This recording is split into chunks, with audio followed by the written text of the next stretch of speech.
Tere tulemast Meesteleht testib rubriiki. Meil on täna testimiseks BYD Seal aastast 2024. Nagu iga auto juures tavaks saanud, jõudsime lõpuks ometi ühe foori taha. Konkurentsis oleme Citroen Berlingoga. Ma usun, et jõuõlg on meie kasuks, aga oma jalg on kuningas, nagu öeldakse. Antud autol on siis akumahutavus 82,5 kWh, mis peaks andma kuni 570 km sõiduulatust, 230 kW maksimaalvõimsust ja palju huvitavaid emotsioone. Täna vaatame siis 3 asja, mis auto juures meeldivad.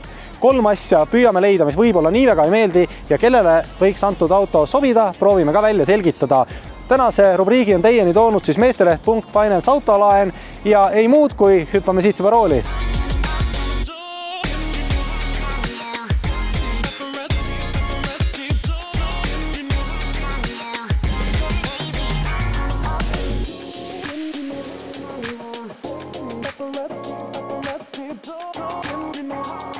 No nii, ja sõidupool selle BYD Sealiga.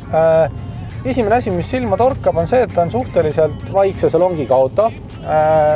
Mõnedel elektriautodel on olnud kõvasti seda rehvi kuma.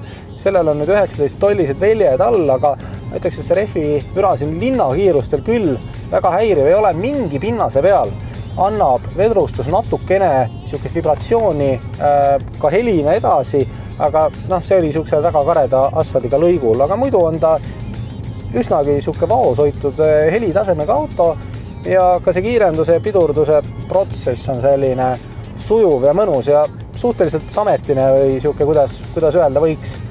Et see on täitsa positiivne ja kohe varsti vaatame ka, kuidas ta suurematel kiirustel siis reageerib ja kaasa töötab. No nii, ja natukene kiiremal sõidul siis, kuidas see auto on. Esiteks, mis jäi enne mainimata, vedrustus on tal üllatavalt vaikseks tehtud. Kui sa oled ka kühmulisemal teel, satub munakividele, siis ta ei anna salongi liiga hullult seda müra edasi. On olemas vedrustusi, mis siis üsna kõvasti iga kühmu ja klobina peale annavad selle klobina niisuguse salongiga mürana edasi, aga siin seda ei ole. Kui nüüd vaadata kiirendus on hästi ühtlane. Me läheme praegu 40-lt 75-ni täpselt nii kiiresti, nagu praegu läksime ja ta kannab hästi mõnusalt kiirelt kaasa, ei lõhu üldse ja on väga mõnus. Nii et suurusklassi kohta võiks öelda, et tegelikult see auto on ka pikamaa sõiduks täiesti hea kaaslane ja seda toetab ka see 570 kilomeetrine sõiduulatus. Eks Eesti kliimas ma arvan, et sa võid arvestada ehk 500 kanti, kui sa ikkagi kliimasid asju kasutad, aga sellegi poolest on see väga normaalne maa, mida ühe laadimisega läbida. Ja panime autos sport moodi, vaatame. Nüüd ta natukene kiirendades lööb ka rohkem selga sind, et kui tavamoodis, tavarežiimis siis sõites on auto hästi vaoshoitud kiirendusega, isegi vajutab pedaali põhja, ta võtab see hästi hellalt kaasa, siis sportrežiimis, kui me vajutame pedaali alla, siis ta ikkagi lööb su tagasi ja tegelikult, kes seda natukenegi taga otsib, siis saab siit selle väikse touchi kohe juurde ja möödasõidu kiirendus väga mõnus ühtlane, et elektriautodel on oma suured plussid ja neid kasutades peab olema ettevaatlik, et load taskusse jääks, siis meie püsime endiselt alati piirkiiruste ulatuses aga see on täitsa hea auto, millega sõita. No nii, ja kõige tähtsam asi muidugi, nagu iga auto juures tavaks saanud, jõudsime lõpuks ometi ühe foori taha. Konkurentsis oleme Citroen Berlingoga. Ma usun, et jõuõlg on meie kasuks, aga oma jalg on kuningas, nagu öeldakse. Loeme pingsalt sekundeid, valmistume sportrežiimis siis selleks stardiks. Natukene auto ootas, aga tegelikult peale seda, kui ta sai aru, et pedaal on all ja oli oma oote ära oodanud, siis ta toimetab väga väärikalt ja väga vaikselt. Et nagu ka kindlasti videost näha on see, et tegelikult üldse müra ei kaasne, et sa pead spidomeetri silma peal hoidma ja rooli taga säbisse ei jää. Aga vaatame üle 3 huvitavat fakti antud auto kohta. Esimene neist on siis see, et see keskkonsoolis olev ekraan on siis siin pööratav nii horisontaalseks kui vertikaalseks. See käib siis siit rooli nupust, aga hetkel ei ole see rotatsioon teostatav, sellepärast, et meil on kaart avatud, aga kui kaart on kinni, siis saab seda püstipidiseks keerata ja ka tagasi. Teine huvitav fakt on siis see, et antud auto aku on ühendatud kere külge ja see tähendab seda, et see aku ei ole kerest eraldiseisev osa, mis lihtsalt raskuskeseme kuskile moodustab, vaid ta tegelikult peaks siis sõidudünaamikale koos olles kere osa kaasa aitama, tehes selle sõidudünaamika ühtlasemaks. See on niisugune inseneride pärusmaa, aga meie tavainimestena saame seda lihtsalt rõõmsalt tee peal kasutada. Ja kolmandaks on siis see, et tal on 200 000 antakse aku garantiid. See on siis kuni 8 aasta peale ja nii, et järjest need garantiid suurenevad ja eks sellega ka paraneb autode jääkväärtus siis elektriautode turul, mis paljudel juhtudel ongi olnud võib-olla küsimuse kohaks, et siin saab juba kaaluda, kas tasub äkki proovida.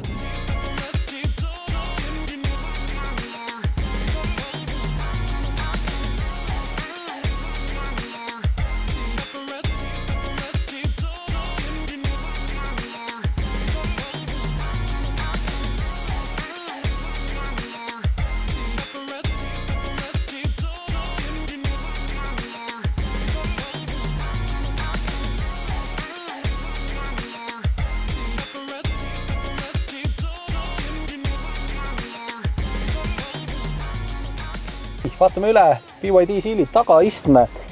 See tagaistme rida on üllatavalt ruumikas. Ma ütleks, et 2 täiskasvanule on siin täitsa lahedasti ruumi, kui sa ei ole vast üle 1,85 m, sest põlveruum on normaalne ja laiuses see on ka 2 mehele, ütleme nii, et siin auto hoiatab meid natuke, aga me õnneks ei sõida. Et 2 inimesele on siin mõnusasti ruumi ja täitsa kena koht, kus olla. Ja BYD Seal esiiste peab ütlema, et väga üllatavalt mõnus on siin tegelikult see sõidukogemus. Ei, praegu ma ei rääkinud sinuga, aga saab rääkida selle ekraaniga, mis on väga positiivne ja pange pulli tähele. Vajutad nuppu ja ekraan on sul vertikaalasendis ja vajutad uuesti nuppu ja on jällegi horisontaalasendis. Nii et võib-olla ainukene asi, mis siin silma torkab, on see, et päris mitu erinevat materjali on, et kui see tavaliselt autos on 2-3 võib-olla eri materjali, siis siit me saame sellise nahaimitatsiooni, eks ole, Alcantara, vinüüli, plasti, läikiva plasti, vinüüli, et nagu materjale kokku on nagu kombinatsioonis rohkem, aga ma ei oskagi öelda, kas see on hea või halb asi, ta on uudne, aga kõik, mis uus vajab alati harjumist, nii et üldiselt kena koht, kus olla ja proovige järgi. Nii, aeg kokkuvõtteks ja vaatame üle 3 asja, mis võib-olla nii väga ei meeldinud. Mõni plastik võiks olla nõksu võrra tummisem. Number 2, mina ei leidnud selles tavarežiimis sellist 0 punkti, kus siis auto kiirus jääks paigale, et sa nagu väga lihtne kiirendada, väga hästi pehmelt pidurdab ühtlaselt ja kõik on nagu hästi hea, aga seda, et ma nüüd sõidaks ühtlaselt täpselt 60-ga, seda 0 punkti mina lihtsalt ei leidnud, aga võib-olla see ongi minu viga. Ja kolmandaks, miinus, auto ei tee tohutut müra siin taga, ei tegelikult see on täpselt sellele autole sobiv, aga kellele miinus, kellele mitte. 3 plussi, ta on vaikne, ta on seest vaikne, ta on väljast vaikne ja väike auto kohta ta on üllatavalt vaikne ja tegelikult see on selles klassis pluss, sest et on autosid, mis sellises suurusklassis sõidumüra palju tekitavad. Teine pluss on see, et taga istumisruum on üllatavalt avar. Ta on tõesti täiesti kasutatav nii väiksemate lapsetoolide kui ka kas või 2 täiskasvanu vedamiseks. Ja kolmas asi, muidugi sõiduulatus, et eelduslikult peaksid sa saama siit Tartusse tagasi ja veel poodi ka minna, nii et see on kindel pluss. Kellele võiks antud auto sobida? Ma arvan, et kui sa selles suurusklassis elektriautot otsid, proovida ära. Täna siis First EV-d, nagu siit ka näha, kellelt selle auto proovimiseks saime. Ja kindlasti soovitame elektriautosid First EV valikust ka proovida. Kui sul on huvitav auto, mida tahad, et Meesteleht prooviks, kirjuta toimetus@meesteleht.ee ja tõmbame siit otsad kokku ning kohtume juba järgmises Meesteleht testib rubriigis.